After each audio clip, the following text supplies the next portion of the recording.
Y yo recibí en esta ocasión este mensaje, creo, de parte de Dios, con la mira en un público determinado. Creo que Dios me dio este mensaje para el quebrantado, para el despojado, para el que está cansado del desierto, para el desgastado, para los que llevan la penosa carga encima de una mala decisión y cambian de mano en mano la maleta para equilibrar el peso y ya no pueden más. Este mensaje para los de rodillas débiles, para los enclenques, para los que sienten que no han logrado nada en el año que se fue, para los débiles, los hombres y mujeres pecadores con defectos hereditarios propios, talentos limitados. Este mensaje va para las vasijas de barro que avanzan, pero son de barro. Para el doblegado, para el herido, para el que siente que su vida continuamente desilusiona a Dios. Pero también es para los sinceros discípulos que admiten que son unos botarates, unos metepatas. Y es un mensaje para todo aquel que haya llegado a sentirse desalentado y cansado. Pero fundamentalmente para los que no debemos olvidar que juntamente con la promesa que Dios te dio llega el proceso. ¿Estamos de acuerdo? Recordemos que desde la promesa al proceso, desde la promesa al cumplimiento va a estar la transición. Y que como Moisés, cuando uno dice, ya estoy listo, Señor, Dios va a decir, no, todavía estás inadecuado. No voy a correr el riesgo de perderte por enviarte así.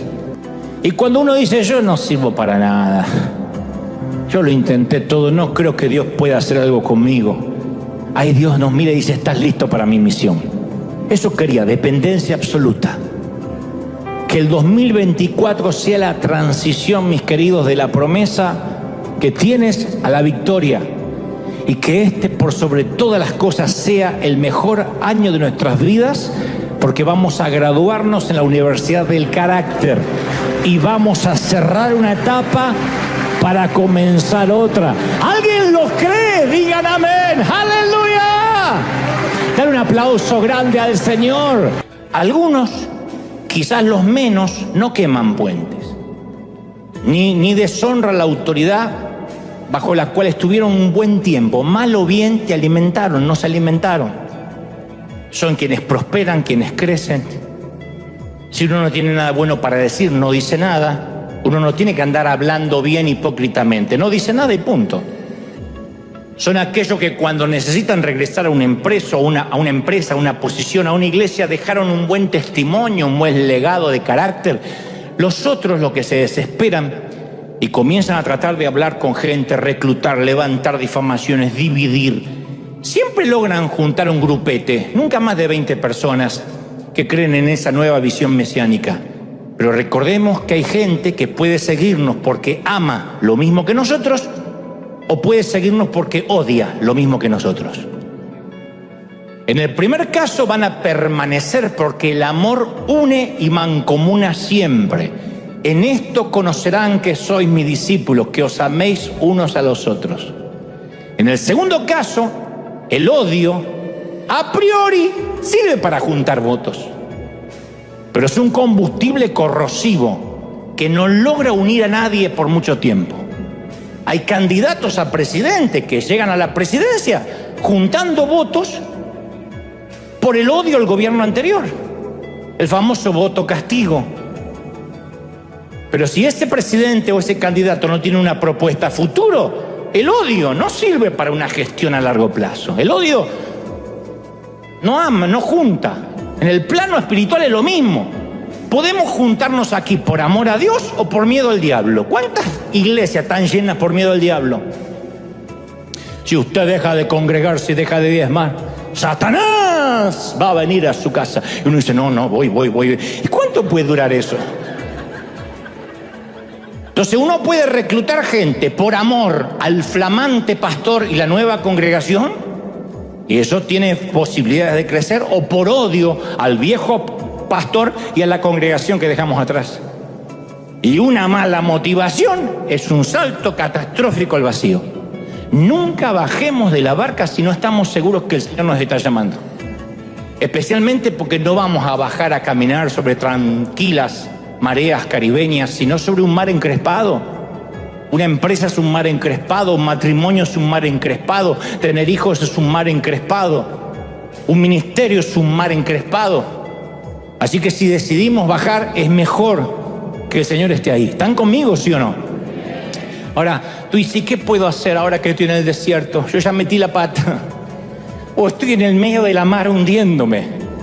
Una cosa que no queremos hacer es tratar de acortar la duración de la experiencia en el desierto.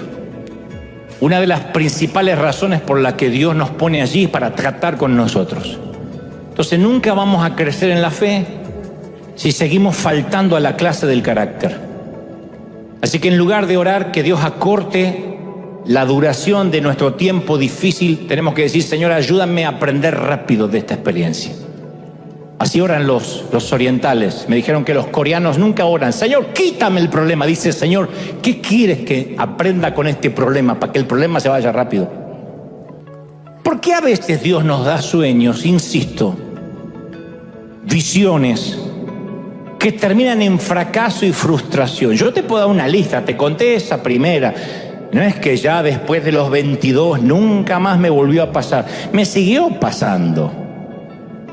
En ministerios, en cosas, en emprendimiento, en proyectos que me costaron mucho más de lo que me debió costar, porque no era el tiempo, porque yo quería hacer, tenía el llamado, pero no esperaba el tiempo.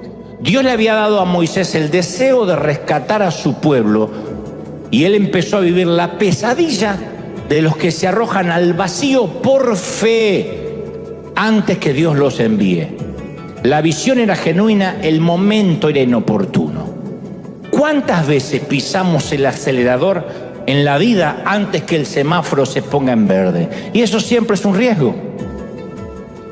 Si el semáforo está en amarillo o está en rojo y uno pisa el acelerador, siempre es un riesgo, en el peor de los casos una tragedia.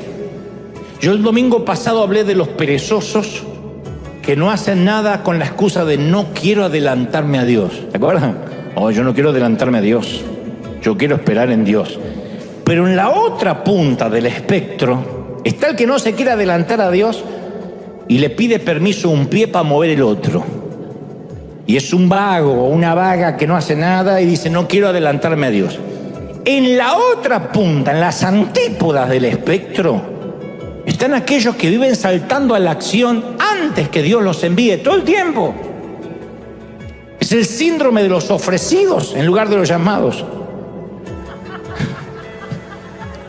Siempre están ofreciéndose para todo. Y uno dice, bueno, pero ¿qué? Eso está bueno. Sí, pero tiene un riesgo. Y son fáciles de reconocer porque van saltando de visión en visión, de revelación en revelación. Nunca permanecen en nada, nunca están enfocados, nunca se solidifican en nada.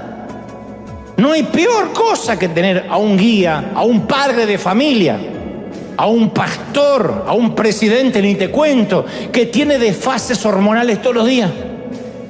Y que un día te dice una cosa, el otro día te dice otra, el otro día cambió la visión, el otro día Dios le reveló otra cosa, el otro día, un día éramos una iglesia evangelística, el otro día somos iglesia misionera, ahora yo no sé por qué estoy diciendo esto, Dios me cambió el mensaje, Dios me cambió la revelación. Uno dice, basta.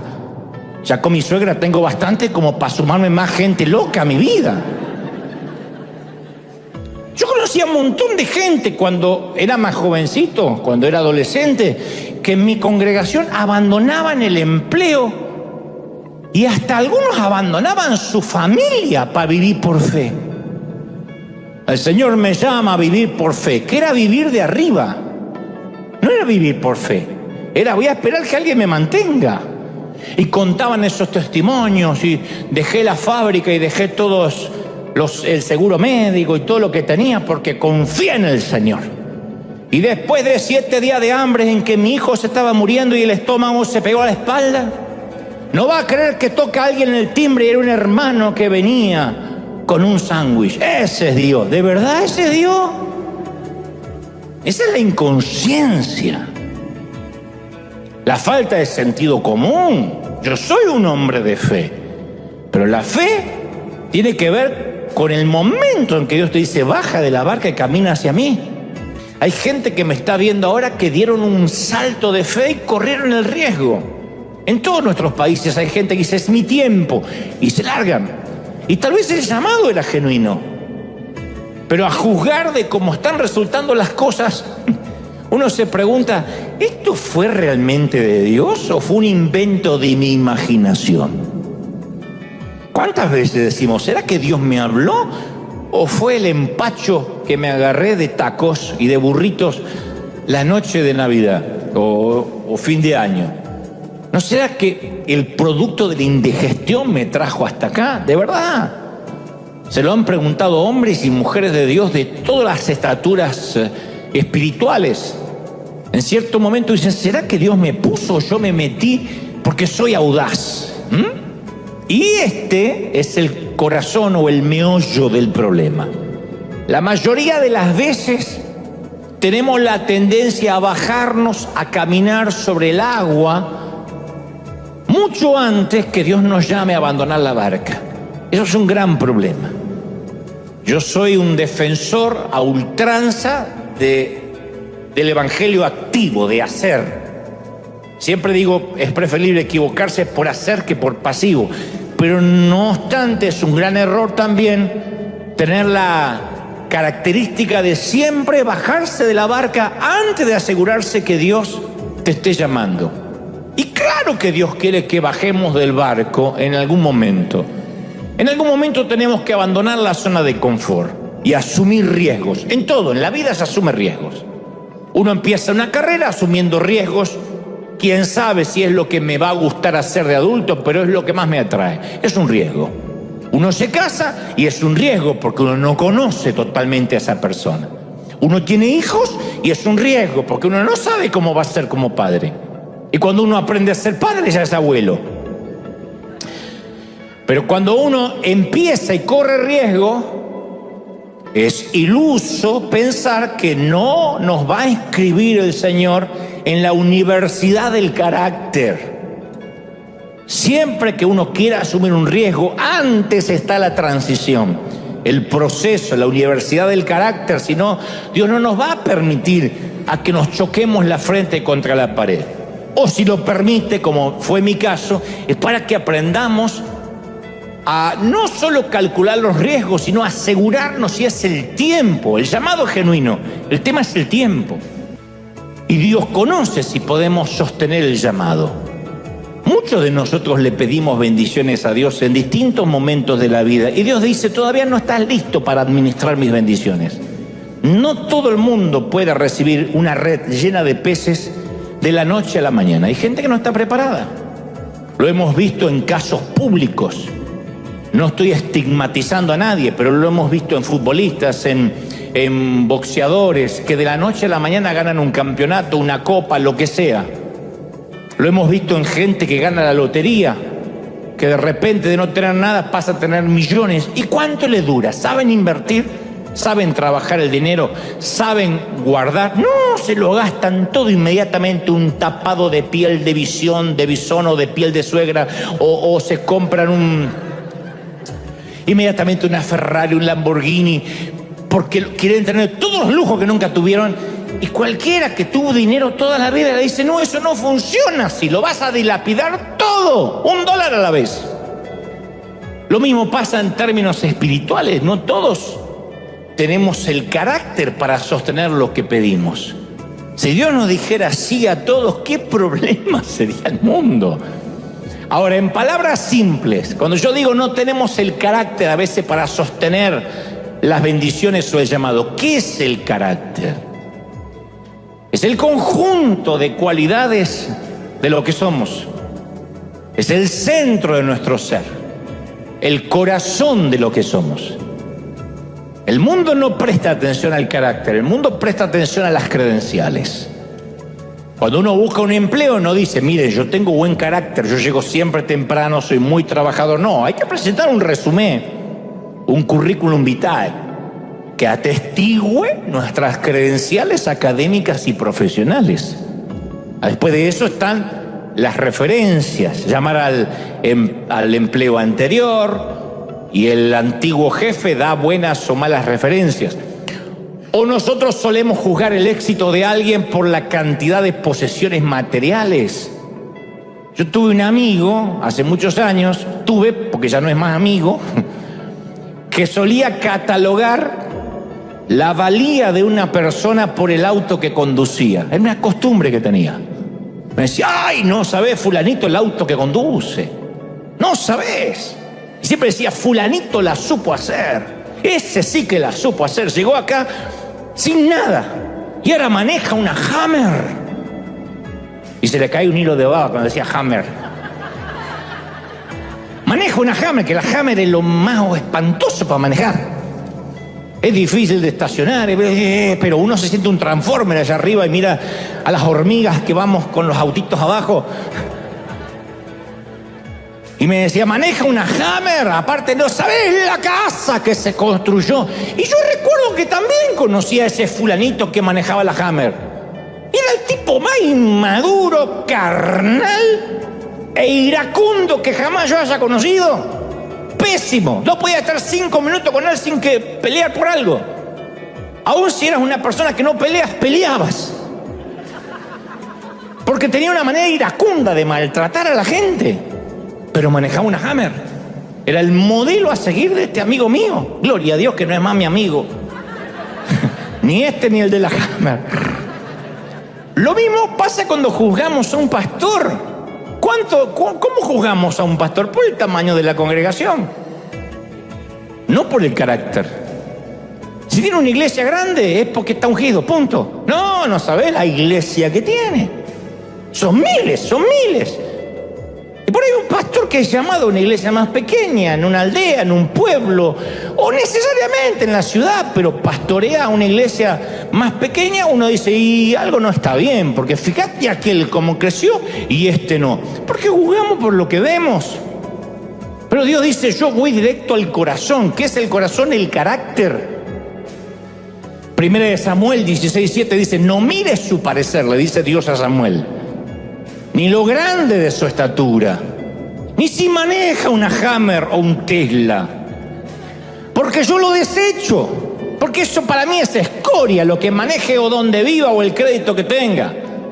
Jehová no mira lo que mira el hombre mira lo que está delante de sus ojos. Jehová mira el corazón. Ahí está mi cinta de medir. ¿No es maravilloso? Menos mal. Y nada revela de qué estamos hechos como los tiempos de las pruebas, los tiempos de crisis. Cuando uno está bajo presión es cuando uno sabe quién es. Siempre somos cítricos, como la naranja, como el limón. Entregamos el jugo cuando se nos exprime. Alguien dice, ay, salí tan bendecido el domingo de la iglesia. Se sube al freeway, al tránsito, se le cruza un chinito y ahí sale el jugo del limón. Cuando los tiempos duros nos estrujan, ahí se expone nuestra verdadera naturaleza. Yo no sé si alguna vez te pasó de estar literalmente en el tránsito o atascado, donde uno, no digo se escapa un insulto, pero sí un improperio o una palabra soez, o dice, pero puede ser con el apuro que tengo, y te das vuelta así y te está mirando tu hijo. ¡Wow!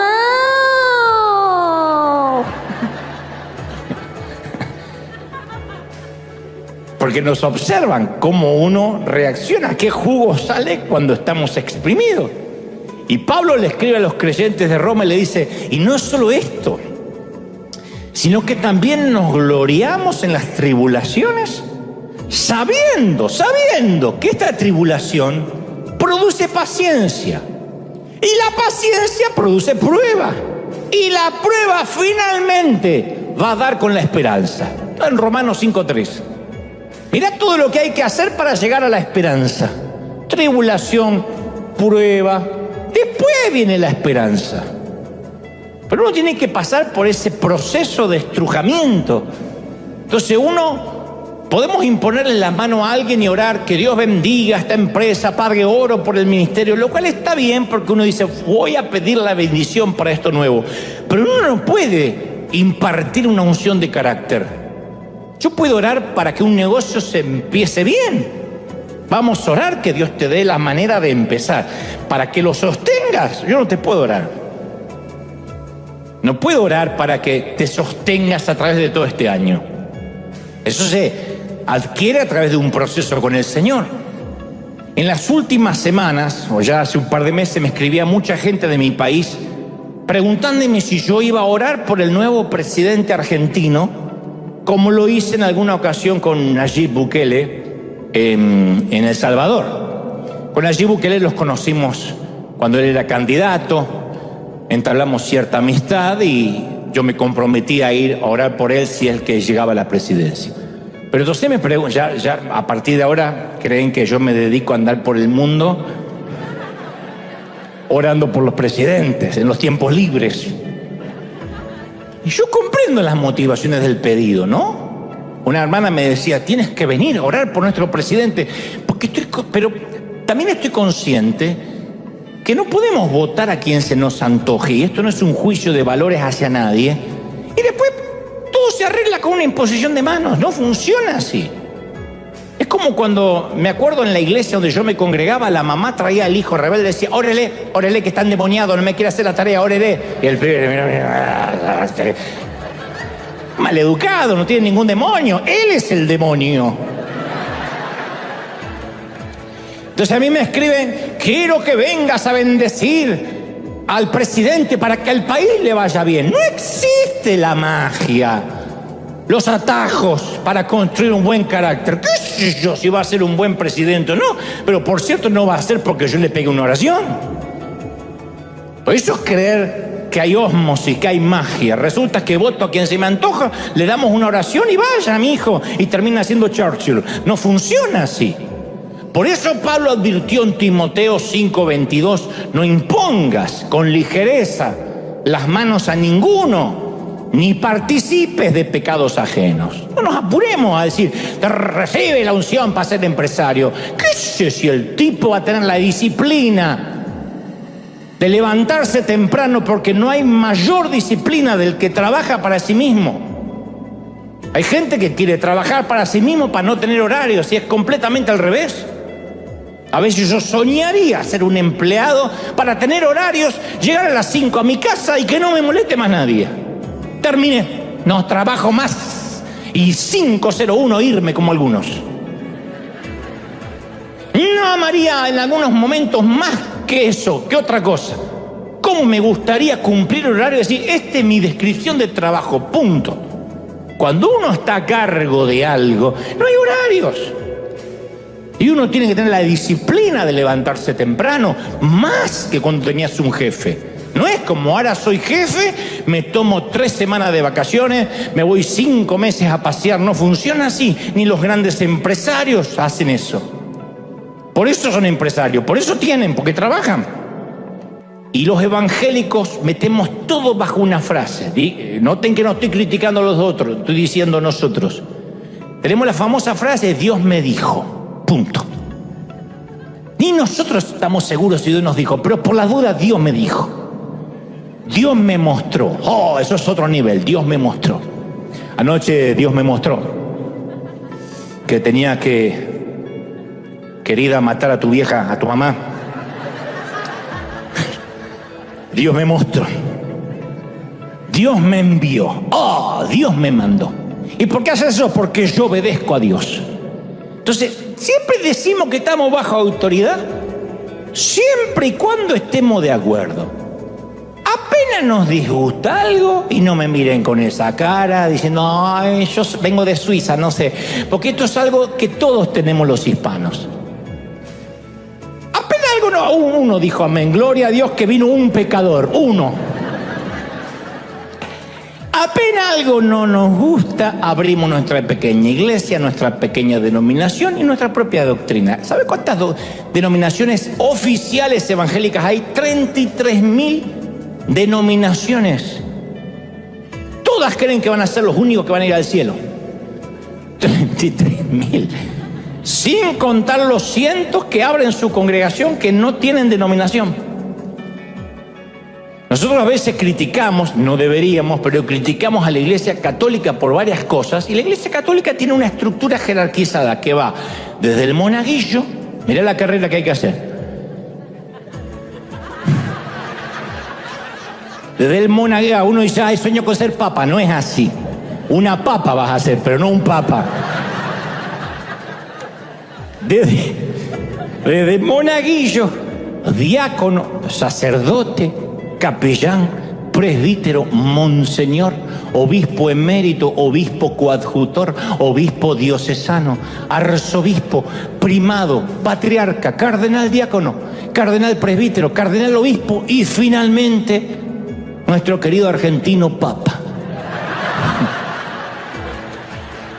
Ahora, fíjate la carrera.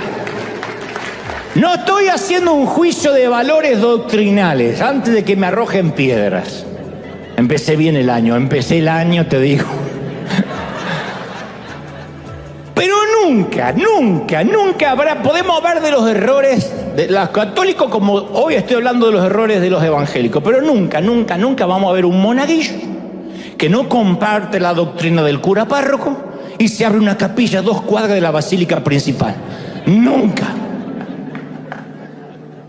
Pero como nosotros nos jactamos que tenemos todo el teléfono rojo del Señor, que escrituralmente todos podemos hablar con Dios, nos vamos al otro extremo y como Dios nos habla de manera directa, eso nos otorga la licencia de decir, Dios me mandó, Dios me dijo, punto. No está sujeto a debate, no está sujeto a discusión alguna. A mí me habló Dios. Me dijo Dios que no te pague.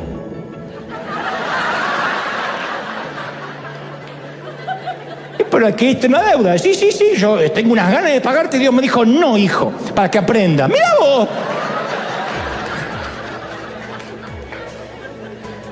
Y de pronto, bajo ese Dios me dijo, sin atravesar ningún tipo de prueba de carácter, salimos de nuestra cobertura espiritual de manera incongruente a los principios bíblicos. Yo no soy un cuasi mafioso que te voy a decir si sales de mi cobertura. Yo no creo en eso. Yo he hablado de cualquier cobertura espiritual que tengas.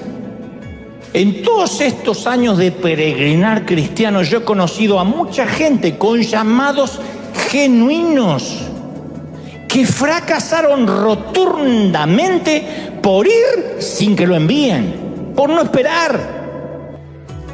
Y tenemos que aprender que cuando vamos a abandonar un trabajo o una posición en alguna compañía, acercarnos a la autoridad, no importa si fueron unos canallas. Estamos hablando de lo que nosotros queremos cosechar. Y decirle a la autoridad, estoy considerando hacer un cambio. No importa que en este país te despiden el viernes a las 5 de la tarde y te dicen, I'm so sorry, security please, y te sacan. Esos son ellos. Yo no voy a cambiar mi carácter por el mundo que me rodea. Cada uno da de lo que tiene. De donde yo vengo, yo no cambio por el entorno. A mí no digo, bueno, como estoy entre maleducado, soy maleducado. No. Entonces, acercarnos y decirle al jefe, aunque fue un canalla, mire, yo estoy considerando irme a fin de mes para que usted busque un reemplazo, considere si me tengo que ir o no. Si es nuestro pastor o líder, decirle, mire, una manera de honrar tantos años que usted me pastoreó, mal o bien, si yo estuve aquí tiempo es porque creí que era un buen pastor. Capaz que cambié de opinión. Pero tantos años de servicio, de lealtad, yo quiero que me ayude a orar a ver si es tiempo de pasar otra temporada o irme a otro sitio. De acá se han ido mujeres entregando la placa, así como que entrega, tome mi placa y mi pistola, y se van.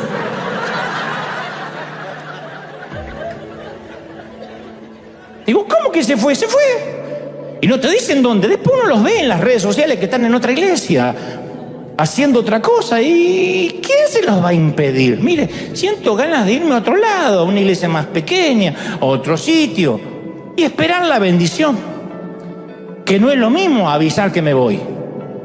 Yo a veces le suelo preguntar a alguien, ¿me estás pidiendo la bendición y mi consejo o me estás comunicando? ¿No es lo que hacemos los padres a veces? ¿Me estás pidiendo permiso o me estás avisando? Porque no es, bueno, me voy y se va. Es pedir la bendición. Mire, yo estoy considerando irme. ¿Quién te va a retener? En última instancia te vas igual.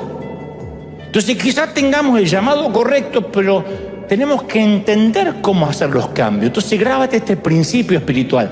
No quemes puentes en ningún sitio. Nunca sabes cuándo lo vas a necesitar en un futuro.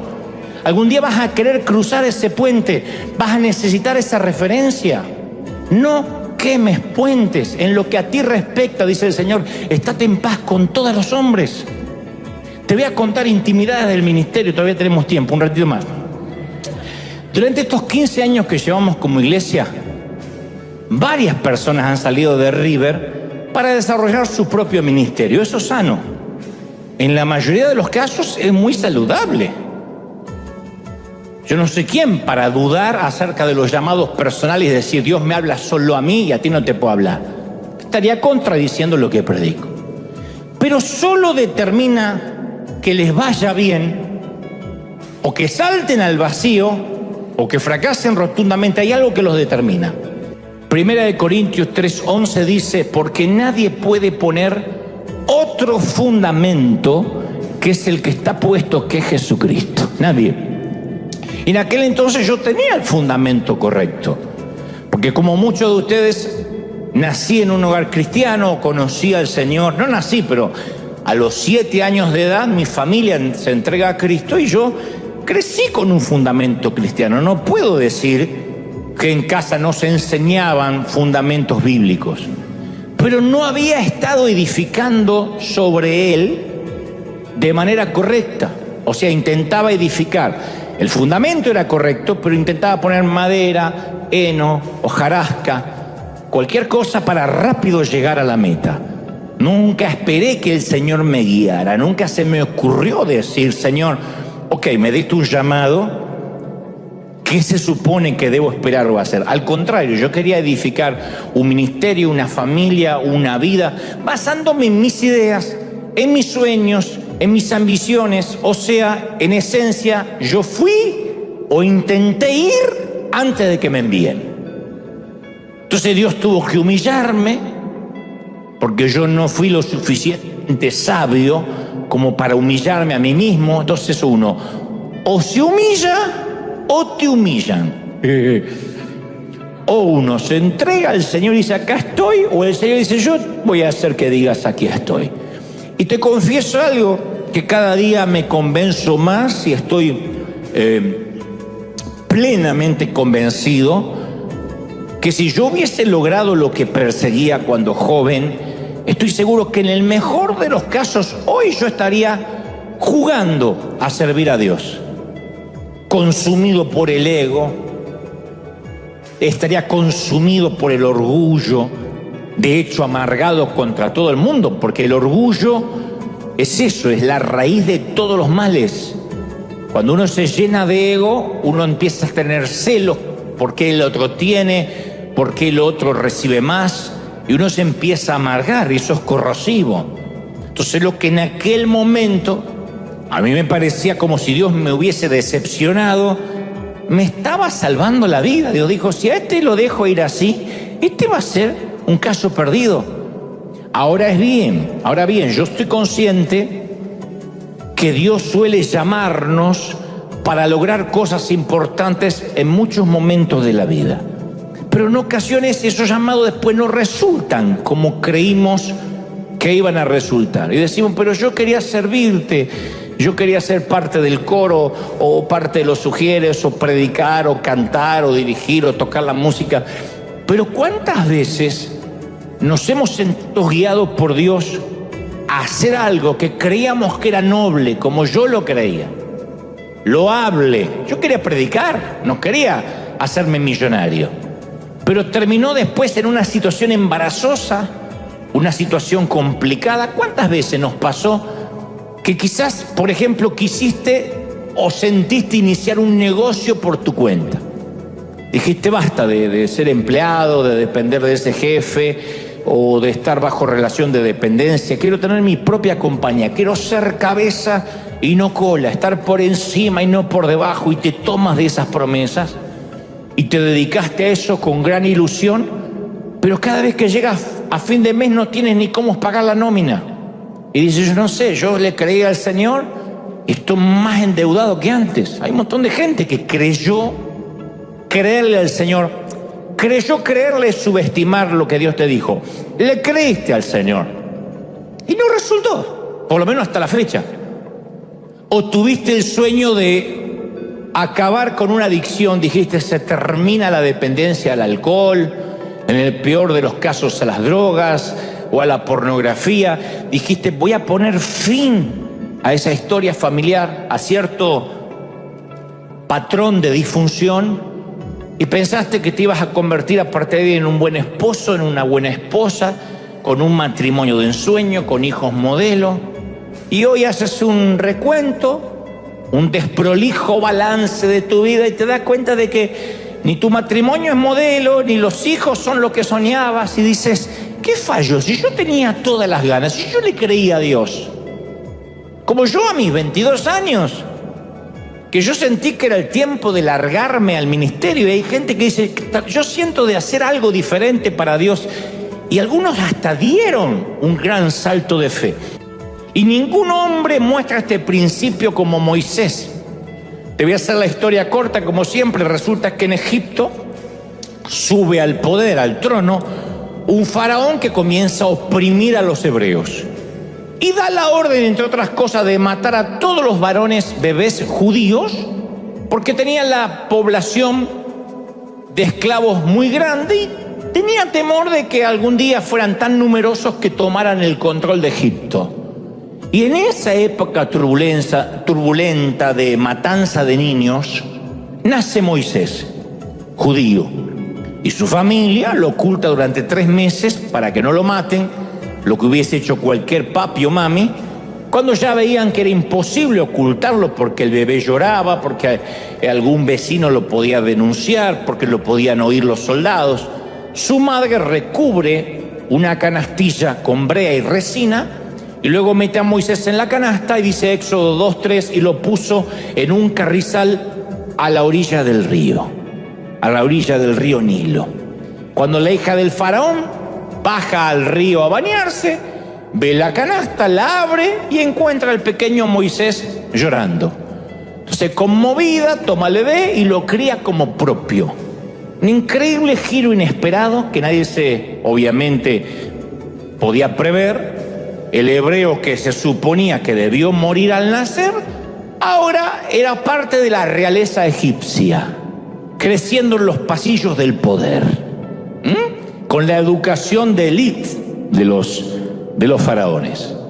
Se transformó en parte de la realeza, en el príncipe de Egipto, pero él sabía que era adoptado. Él sabía que no había nacido en el seno del palacio.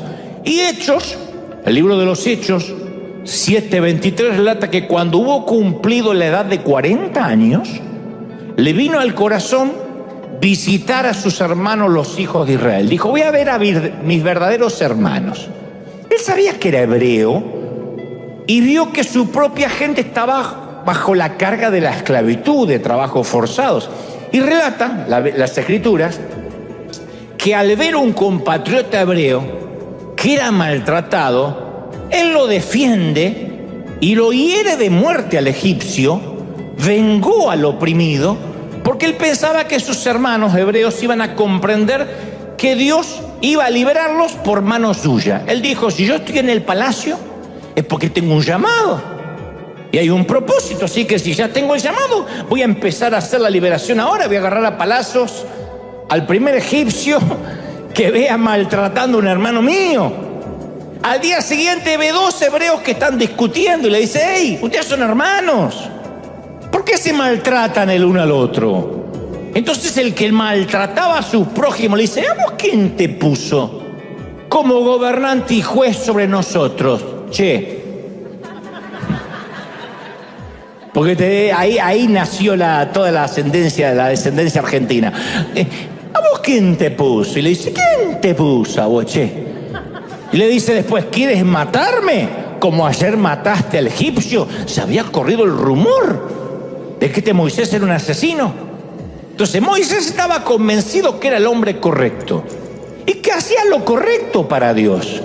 Tenía la visión de ser el liberador de su pueblo. Desde ese entonces el sueño era noble, el sueño era bien intencionado. Pero cuando decide cumplir su sueño, termina matando a un hombre y fracasa. La visión era noble, sí. Moisés todavía no estaba listo para llevar esa visión noble. ¿El fundamento era correcto? Sí. Lo que puso para construir no era correcto. El fundamento era correcto. La visión era correcta, no era el tiempo. Su carácter todavía no podía sostener el llamado. ¿Por qué Dios lo deja caer de bruces a Moisés?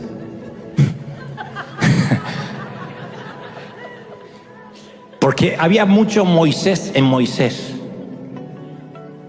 ¿Por qué Dios me dejó caer de bruces a mí? Porque había mucho Dante en Dante. Y también puedes poner tu nombre en el ejemplo que vendría bien, ¿eh?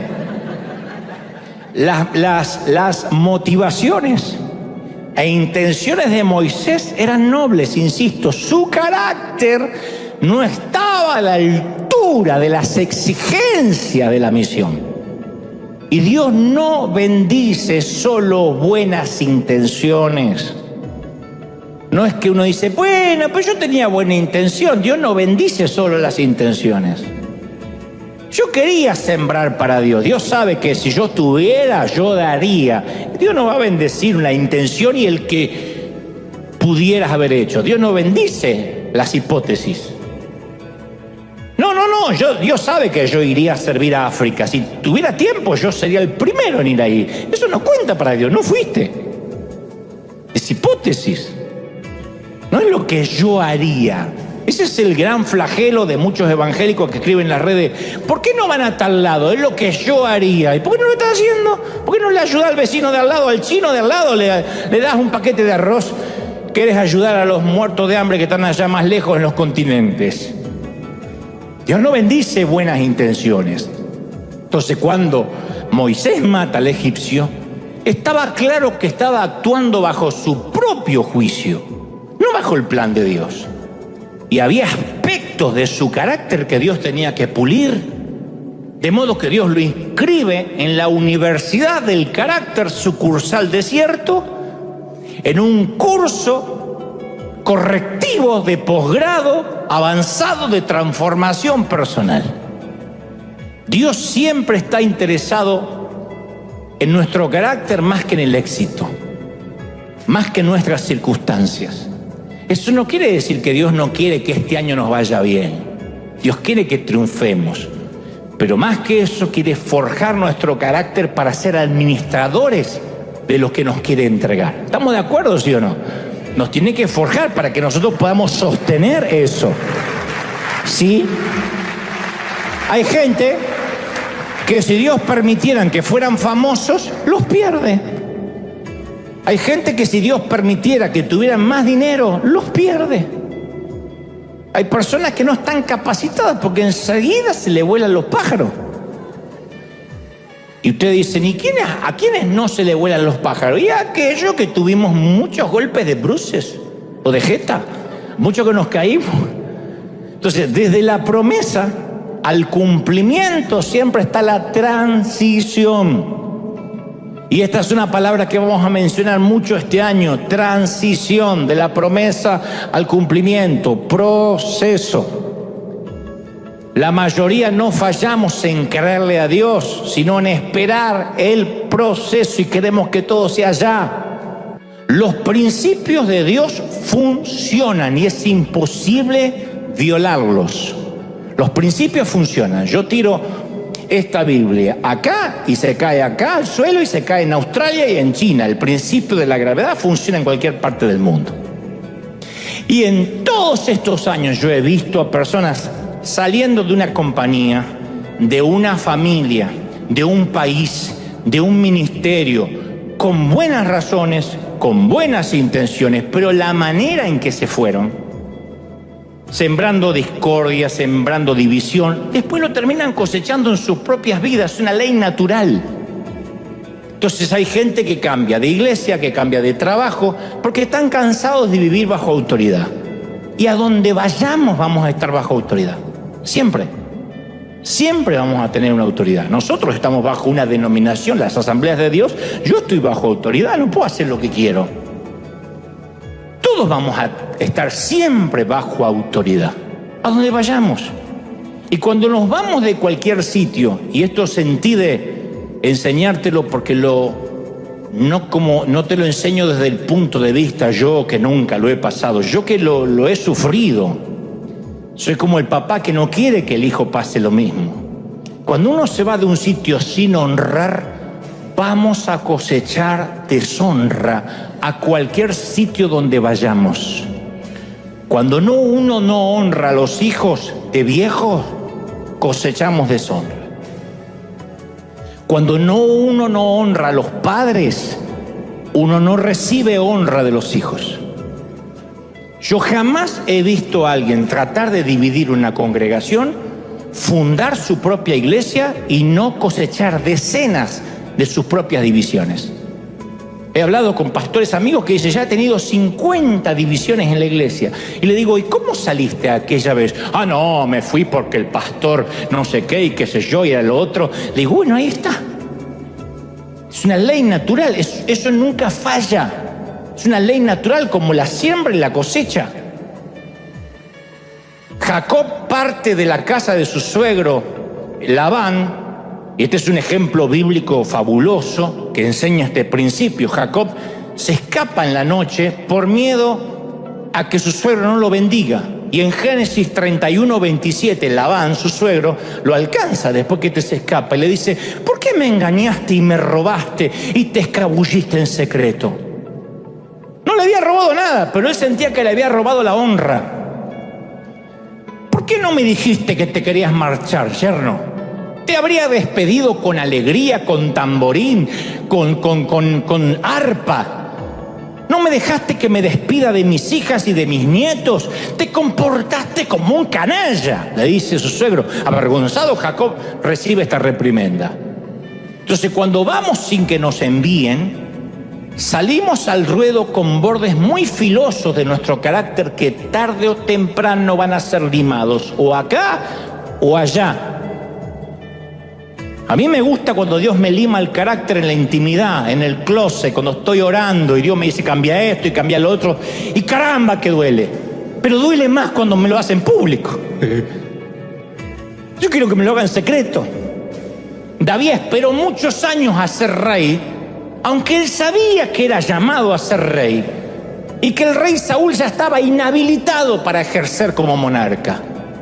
Y mientras que esperaba el proceso de la transición, aprendió una serie de lecciones que moldearon su carácter. Y esto es algo que los hispanos debemos aprender. Y no les está predicando alguien que dice, yo, en el cielo se habla español. Yo también soy hispano.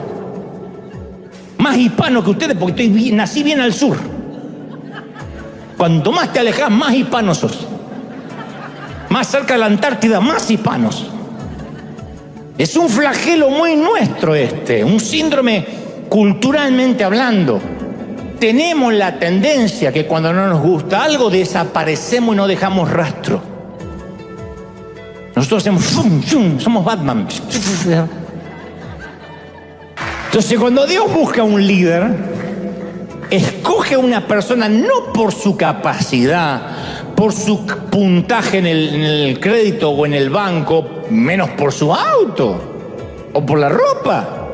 Segunda de Crónicas 16:9 dice, porque los ojos de Jehová contemplan toda la tierra para mostrar su poder y favor a los que tienen corazón perfecto para con él.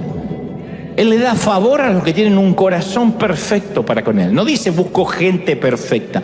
Dice los que tienen un corazón perfecto. Los que tienen un carácter que se dejó moldear. Y no solo Dios es el gran buscador de caracteres. Todos buscamos esa cualidad en cualquier persona que nos guíe. Los hijos buscan carácter en su mamá y en su papá, que no es lo mismo que temperamento, porque hay alguna hermana que dice yo tengo buen carácter. No, lo que tiene es mal temperamento, eso no es carácter. El carácter es lo que te sostiene, lo que te da intransigencia en tus convicciones. Y como suelo decir siempre, en el arte de liderar la gente, solemos contratar a alguien siempre por su capacidad y nota que cada vez que lo despedimos es por su carácter. Nunca al revés. Por lo menos a mí nunca me tocó contratar a alguien por el carácter y despedirlo por falta de capacidad. Uno lo contrata porque sabe manejar la computadora, porque conoce los programas, porque conoce la planilla Excel, porque es buen ingeniero, porque es buen iluminador, porque es buen músico. Y lo termina despidiendo porque es insoportable para convivir con el resto de la gente, porque no sigue instrucciones, porque no obedece, porque no respeta la autoridad. Uno lo contrata por la capacidad y lo despide por el carácter.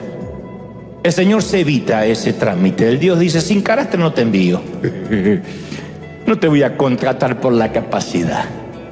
Puedes saber predicar, puedes saber cantar, no te voy a contratar por la capacidad para después arrepentirme y despedirte por el carácter. Primero vas a ser sometido a prueba. En todo el mundo la gente clama por gente de carácter. Miren lo que es el panorama político mundial. Está contaminado con líderes que acumulan poder y riqueza hegemónica para ellos mismos. Todos los días el carácter es sacrificado en el altar del egoísmo y la conveniencia personal. Y apenas un politiquero por ahí menciona que Dios los bendiga al final del discurso, o de las fuerzas del cielo, ya parecen un montón de creyentes confundidos. Ay, estamos ante un hombre de Dios, mencionó el cielo. Y esto se debe a porque las masas gimen y claman por un hombre de carácter que se levante y que los guíe.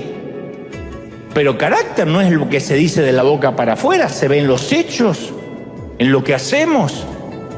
Hay muchos que tienen la habilidad para ascender hasta la cima. El carácter es lo que los sostiene ahí. El carácter determina cuán lejos podemos ir, por cuánto tiempo vamos a ir y cuántos van a ir con nosotros. Eso es el carácter.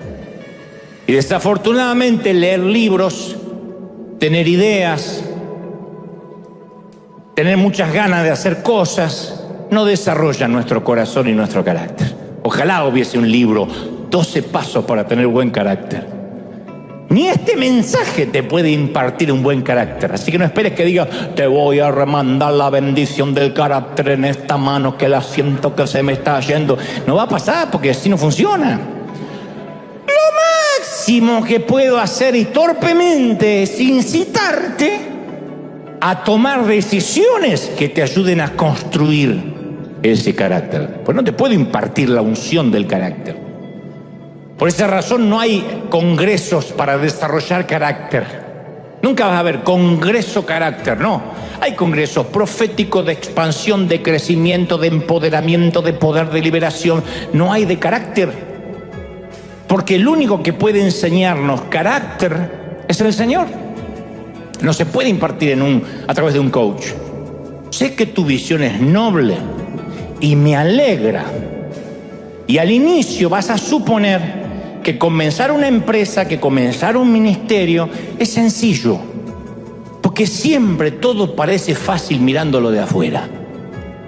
Es como ir a comer a un buen restaurante y decir, mi sueño es poner uno propio. ¿Quién no ha dicho eso alguna vez? ¡Qué lindo! Y poner mis cuadros, porque yo ya tengo el logo, tengo la idea y hasta el menú. Yo agarraría a cada uno de esos soñadores y los llevaría un ratito a la cocina, a que vean lo que es el infierno y el caos de una cocina en horas pico, cuando te vienen todos juntos. Cuando dices, eso no es lo que pedí, esto no es leche de almendra, vayan y ordenen la almendra. Cuando eso te pasa y estás en la cocina, tenés ganas de salir y matarlos a todos, así como Rambo.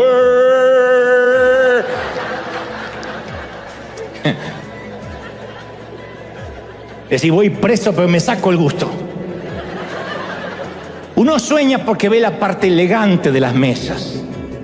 Entonces le digo, esto va a pasar igual. Tenés toda la intención de hacer las cosas bien. Y vas a decir esto, bueno, hago lo mismo que vi. Si querés ser un pastor, me he visto más o menos parecido. Digo algunas frases similares. Me van a seguir las multitudes, voy a tener recursos, voy a viajar por el mundo. Todos queremos eso. Pero con el correr de los días, cuando te das cuenta que Dios te inscribió en la Universidad del Carácter y todo se haga cuesta arriba, cuando los recursos no lleguen, cuando cierres los ojos para ver que no vino nadie, yo viví esos momentos que uno no quiere abrir los ojos y dice, Señor, te queremos adorar. Es que uno no quiere abrir los ojos para ver lo que hay, no quiere. Cuando tu compañía no es lo que soñabas, el enemigo va, esto se lo digo siempre al que se va, o a quien se va, el enemigo va a tratar de llevarte por el atajo de la deshonra. Y vas a tratar de reclutar gente que dejaste atrás, que no pudiste llevarte contigo. A esta altura siempre me interrumpen y me dicen, no, pastor, yo nunca voy a hacer eso. Yo le respondo, sí, lo vas a hacer. Es un patrón. Cuando tu carácter no pueda sostener el proceso, vas a intentar llevarte una cosecha que no es tuya. Si trabajaste en calidad de siervo en el campo de alguien más, cuando decides dejar esa asignación, no puedes cosechar el grano de la siembra que dejaste atrás. El grano le pertenece al dueño del campo. Esa siembra le pertenece a la posición que tenías, no a ti como individuo. Así que por el amor de Dios, por lo que más quieras, y solo por tu bien, no tomes el camino de la deshonra. Y cuando yo advierto esto, siempre me miran como que yo estoy tratando de decirle, ay, no me vayas a robar una oveja. Y siempre le aclaro, mira que no son mis ovejas, yo no morí en la cruz por nadie, se los digo siempre. Y aparte ninguna oveja se deja robar. ¿Quién de ustedes se levanta una mañana y amanecieron en Sadback?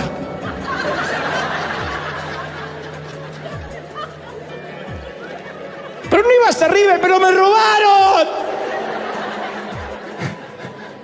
Este no es Dante, es Maldonado, me robaron. No pasó eso.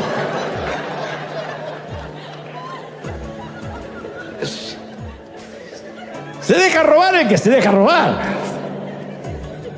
No obstante, es un principio espiritual. Dios siempre honra la autoridad.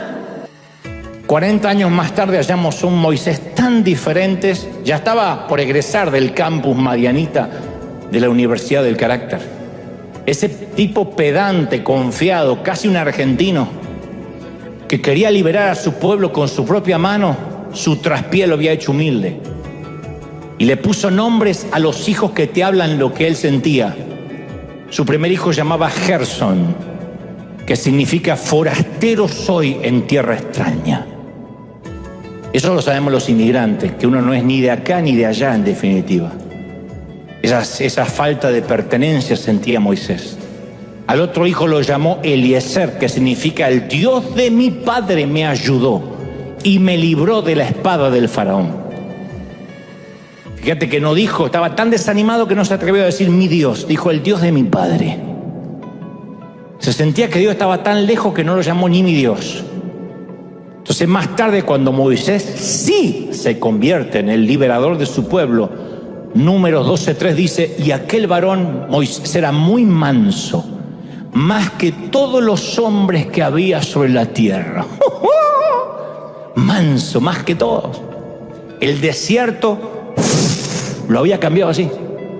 En sus clases correctivas de la Universidad del Carácter fue transformado, probado y luego enviado. Dios había estado con Moisés todo el tiempo remodelándolo para el futuro. Y lo que creyó él que fue abandono fue preparación, fue proceso. No hay que confundir preparación con abandono de Dios. Dios estuvo formando, te está formando para una gran visión. Y ahora Moisés era una silueta de aquel hombre que había tomado en sus manos los asuntos de Dios. Y trató de explicarle a Dios por qué no estaba listo. Moisés le dice, esto me encanta. Dice, Señor, yo no estoy listo. ¿Quién soy para hacer esto? Le dice Moisés. ¿Quién voy a decir que me envió? Le dice luego. Y luego dice, ¿y si no me creen? Pero recuerda que yo no tengo facilidad de palabra, que yo tartamudeo. Y luego dice, por favor, envía a alguien más. Qué interesante. Cuando Moisés se consideró adecuado para liberar a su pueblo, Dios dijo, inútil. Décadas después, cuando él se considera inútil, Dios dice, ahora estás listo para la misión. Se graduó, se transformó en un hombre humilde, manso, listo para servir en dependencia total del Señor. Eso es lo que yo pretendo que todos vivamos este año de transición. Tal vez al igual que mis 22 años, sí que te enviaran, hiciste algo y terminaste avergonzado. Y pensaste que Dios te iba a respaldar en ese proyecto personal o lo que sea. Si es así, no intentes eludir el proceso de Dios. Él te va a preparar, Él va a usar tu error para moldearte. Él va a usar el equívoco para hacer de ti una persona mansa, humilde. Señor, voy a confiar, no te estoy diciendo, mándame pruebas. Señor, confío en que vas a ser mi mejor maestro este año. Yo quiero tener un carácter mejor y sé que eres el único moldeador. Levanta las manos y vamos a orar. Padre, gracias por esta mañana. Gracias tarde o noche, según nos esté mirando en otras partes del mundo. Señor, he hablado lo que creo me has dicho que diga, y ahora que esta palabra ha sido soltada, césala con tu Espíritu Santo. Señor, estamos dispuestos a que trates con nosotros.